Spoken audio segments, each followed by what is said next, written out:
was just wondering, like, where do you feel that a lot of the problems that happen in terms of there not being enough beds in hospitals and not being able to have enough capacity is to do with the funding model that there is, or is it mainly to do with management and the way that things are managed within trusts, or a bit of both?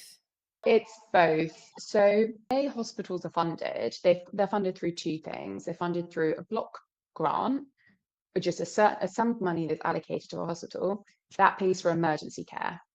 But they've raised all of their income through elective care. So people that are on the elective backlog, people that need a hip replacement, basically somebody that needs non-emergency specialist care.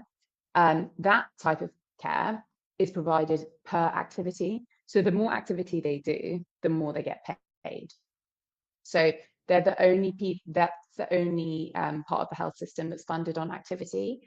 And if you have an activity-based payment model, you incentivize activity, which means that all of the activity happens in hospitals because that's where all the money goes.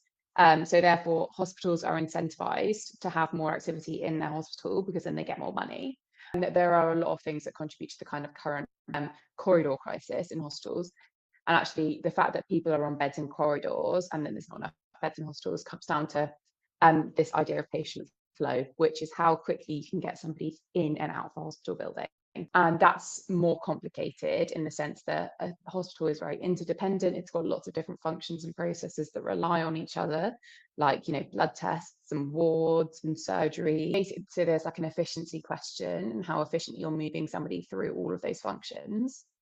But there's also a payment question as to what kind of activity you're incentivizing in the health system. And just for context, the government have prioritised the elective backlog as their major target for this government. And the corollary of doing that means that you will have significantly more activity in hospitals just because that's how you get down the backlog. So to answer your question, it's both how hospitals are run, but how they're funded, and the kind of activity that the funding model creates. I hope that was clear.